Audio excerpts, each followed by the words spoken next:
Imagine a world where hundreds of people are swept up in a frenzy of dance, where emus outwit the military and even the dead stand trial.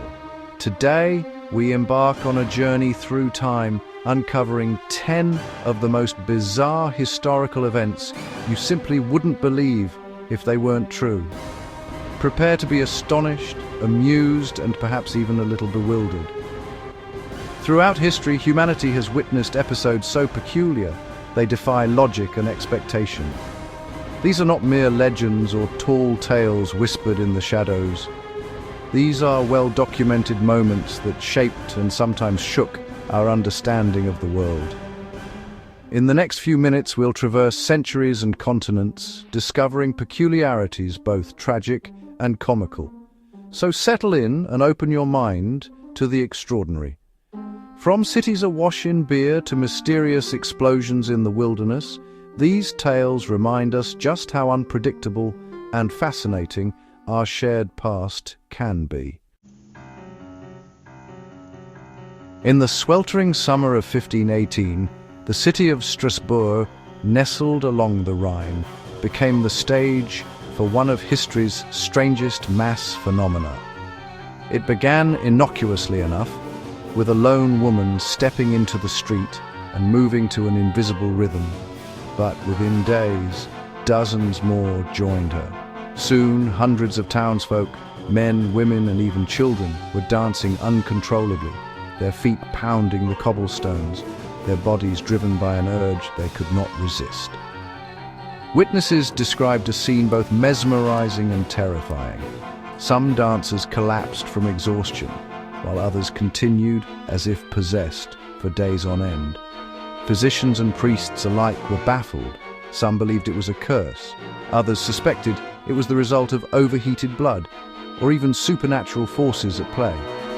The city leaders, desperate for a cure, hired musicians in hopes of playing the dancers into submission.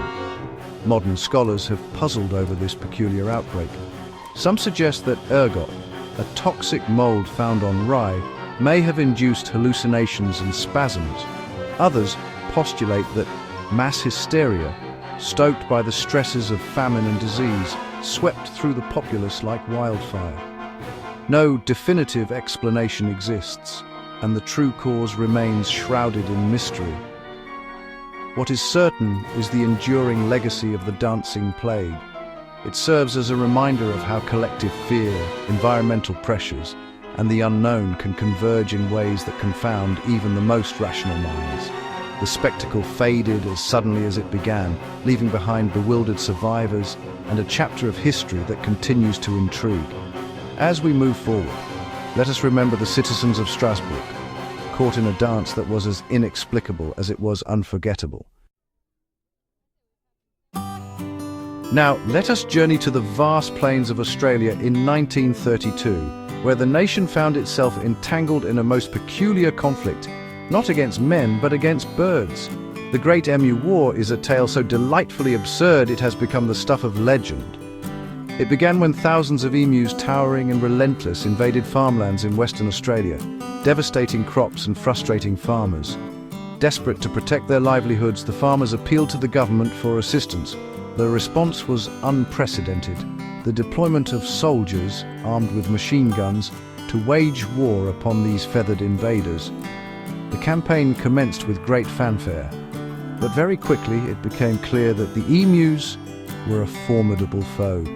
Agile and fast, they seemed almost impervious to bullets, scattering at the slightest sound. For weeks, the soldiers pursued their quarry across the countryside, but the emus proved to be master tacticians, evading capture and frustrating every attempt at eradication. Reports from the front lines read like a comedy of errors. Guns jammed, trucks broke down, and the birds simply vanished into the bush, only to reappear elsewhere. In the end, the military withdrew in defeat, having lost the battle to the wily emus. The birds returned to their roaming, and the farmers were left to seek other solutions. The Great Emu War stands as a testament to the unpredictability of nature and the occasional folly of human endeavor. This episode is a reminder that, in the great tapestry of history, not all battles are fought and won, against our fellow man. Sometimes nature herself proves to be the most cunning adversary of all. In the year 897 AD, the hallowed halls of Rome bore witness to a grotesque spectacle that defies belief: the Cadaver Synod. Here, Pope Formosus, dead for several months, was exhumed from his tomb, dressed in papal vestments, and placed on trial before the living. It was an event steeped in political intrigue and macabre theatre. The new Pope, Stephen VI, sought to erase his predecessor's legacy and assert his own authority. With Formosus's desiccated corpse propped upon the throne, accusations were read aloud. A deacon was appointed to answer for the deceased, whilst the morbid proceedings unfolded in front of a horrified audience. The charges ranged from perjury to violations of church law, all of which the defenseless body could do nothing to refute. The spectacle was as surreal as it was sinister. When the verdict, guilty, was inevitably pronounced, Formosus's papal garments were stripped and his body was cast into the Tiber River, a final act of humiliation. Yet this gruesome episode sparked outrage and further instability within the church, leading to a swift reversal of fortunes for Pope Stephen himself. The Cadaver Synod remains one of the most bizarre miscarriages of justice in history. It underscores the extremes to which power struggles can be taken, even in the sanctified corridors of spiritual authority. The ghastly image of a corpse on trial endures as a cautionary tale of how far men will go to secure their place in history. As we reflect on this event, we are reminded that sometimes the past is not merely strange, it is truly unsettling. Few cities can claim a tradition as peculiar or as perilous as the defenestrations of Prague. The act of throwing political adversaries out of windows became a recurring motif in the city's turbulent history, shaping the fate of nations and, well, sparking wars. The most famous of these incidents took place in 1419 and again in 1618, both times igniting profound upheaval. The first major defenestration arose during religious tensions between Hussites and Catholic authorities.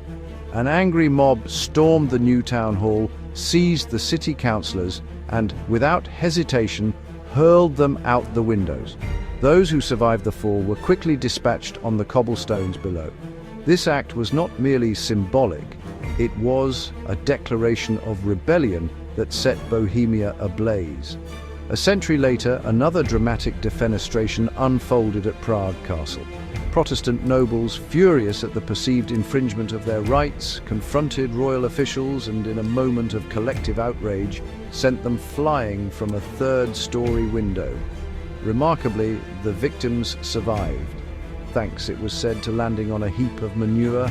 This event was the spark that ignited the 30 Years' War, a conflict that would engulf Europe for decades. Throughout Prague's history, defenestration became both a weapon and a warning, a means of settling scores and sending unmistakable messages. The very word defenestration entered the lexicon, forever linked to the city and its dramatic past. As we gaze upon the ancient windows of Prague today, we are reminded that even the most mundane architectural features can become the stage for history's most momentous and honestly bizarre acts. On an autumn afternoon in 1814, the bustling streets of London's St Giles district were suddenly inundated by a tidal wave of beer. The Horseshoe Brewery's massive fermentation vat had burst, releasing 1.4 million litres of porter into the streets with devastating force. The resulting flood swept through homes and taverns, catching residents utterly unprepared. Eyewitnesses described a scene of chaos and disbelief. Wooden barrels tumbled through alleys, and the pungent aroma of beer filled the air as the deluge knocked down walls and carried away anything in its path. Some residents clambered onto rooftops for safety, while others attempted to rescue neighbours from the swirling, frothy torrent. The disaster claimed the lives of at least 8 people, many of whom were trapped in basement rooms or caught unawares by the sudden surge. In the aftermath, stories abounded of locals attempting to salvage the spilled beer, filling pots and pans in a desperate, if misguided, attempt to turn tragedy into opportunity. The London beer flood stands as a strange marker in the city's history, a reminder of the latent power of industry and the unforeseen consequences of mechanical failure. It is a tale both tragic and oddly comic, as the city quite literally drowned in drink. Today, the site of the flood is unremarkable, but the story endures as one of the quirkiest disasters ever to strike the British capital. Our next tale transports us to the misty highlands of Ethiopia, where legend tells of a humble goat herd named Kaldi and his extraordinary flock. It is said that one day, Kaldi noticed his goats frolicking and leaping with unusual energy after nibbling bright red berries from a nearby shrub. Intrigued, he sampled the berries himself and soon found his spirits lifted. Word of Kaldi's discovery spread. A local monk, seeking respite from drowsiness during long hours of prayer, asked to try the mysterious berries. When he experienced the same invigorating effects, the secret could not be contained. The berries were brewed into a drink, and thus the world's love affair with coffee began. Historians debate the veracity of this tale, but the impact of coffee is beyond doubt. From Ethiopia, the energizing beverage spread to Arabia, and from there across continents and cultures. It fueled intellectual salons, inspired revolutions, and shaped the rhythms of daily life. The story of the dancing goats is more than a charming anecdote. It is a testament to the curious interplay between humans, animals, and the natural world. Sometimes the most profound discoveries are born from observation, whimsy, and a willingness to try something new. So, the next time you sip your morning brew, spare a thought for Kaldi and his capering companions, the unlikely heralds of a global phenomenon. In January 1919, the streets of Boston's North End shuddered beneath a disaster as sticky as it was lethal, the Great Molasses Flood. A colossal storage tank, holding more than 2 million gallons of molasses, burst open without warning, unleashing a dark, viscous wave upon the unsuspecting city. The molasses swept through the streets at remarkable speed, engulfing buildings, horses, carts, and people alike. Those caught in its path struggled in vain, as the syrupy tide trapped and suffocated with terrible force. The disaster claimed 21 lives and injured over 150, leaving a scene of devastation unlike anything the city had ever witnessed. Rescue efforts were hampered by the cold. As the molasses cooled, it hardened, trapping victims and debris in an unyielding embrace. Workers struggled for days to clear the streets, their tools sticking fast in the sugary mess. The scent of molasses lingered for months, a bittersweet reminder of the catastrophe. Investigations revealed that the tank had been poorly constructed, its failure a tragic intersection of corporate negligence and the forces of nature. The disaster prompted sweeping reforms in building safety and accountability, leaving a legacy that endures to this day. The Great Molasses Flood remains one of history's strangest disasters, a potent symbol of how the ordinary can swiftly become extraordinary and how sweetness can turn to sorrow in the blink of an eye. In 1969, tensions simmering between the nations of El Salvador and Honduras erupted into open conflict, sparked by an unlikely catalyst, a football match. The so-called football war was a brief but bloody affair, underscoring the deep-rooted issues that lay beneath the surface of sport. The two countries faced off in a series of World Cup qualifying matches, each game stoking nationalist fervour and inflaming existing animosities. As violence broke out among fans and diplomatic relations soured, military mobilization followed swiftly. Within days, the roar of the stadium gave way to the thunder of artillery as warplanes and troops crossed the border. The fighting lasted just 100 hours, but the toll was severe. Thousands were killed or displaced, and the enmity between the nations was cemented for years to come. The war ended only through international intervention, but its impact lingered long after the final whistle. Though sport is often celebrated as a unifying force, the football war is a stark reminder that, in times of tension, even the beautiful game can become the spark for tragedy. The conflict stands as a testament to the complex interplay between politics, identity, and passion. As we look back, we are reminded that history is shaped not only by grand designs, but also by the unpredictable consequences of seemingly simple events. In the remote wilderness of Siberia, on a summer morning in 1908, the earth trembled beneath a force of unimaginable power. The Tunguska event remains one of the most mysterious explosions in recorded history, flattening over 2,000 square kilometers of forest and sending shockwaves around the globe. Eyewitnesses described a dazzling fireball streaking across the sky, followed by a series of thunderous blasts that shattered windows and knocked people from their feet hundreds of miles away. When explorers finally reached the site, they found a scene of utter devastation. Trees laid flat in a radial pattern, scorched earth, and a haunting silence. What caused this cataclysm? The prevailing theory is that a meteoroid or comet exploded in the atmosphere, releasing energy equivalent to 1,000 Hiroshima bombs. Yet, no impact crater was ever found, fueling speculation and conspiracy alike. Some proposed more exotic explanations, ranging from antimatter to alien intervention, but the truth remains elusive. The Tunguska event is a reminder of our planet's vulnerability to cosmic forces. It stands as a warning of the immense power that lies beyond our atmosphere and the thin line that separates routine from catastrophe.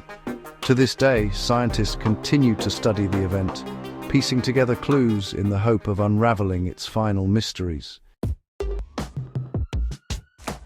Our final tale unfolds in the quiet town of Mattoon, Illinois, during the anxious days of 1944.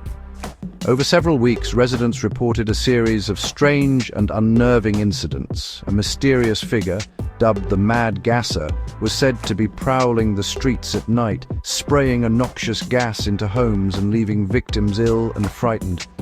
The reports began innocuously, with complaints of strange odors and sudden bouts of paralysis or nausea.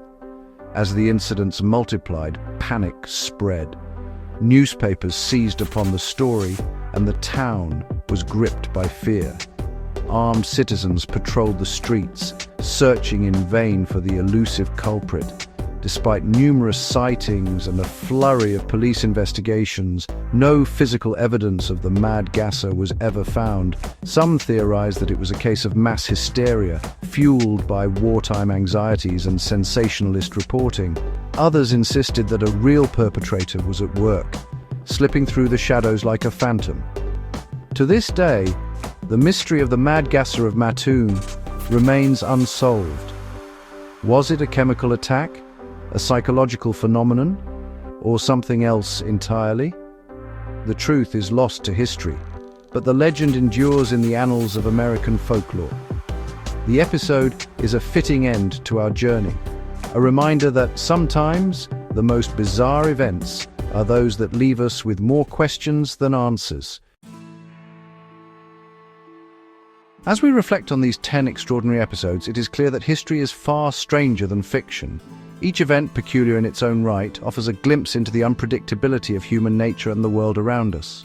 From dancing plagues to floods of molasses, from wars waged against birds to cosmic explosions, our past is a tapestry woven with threads of the bizarre and the unexpected.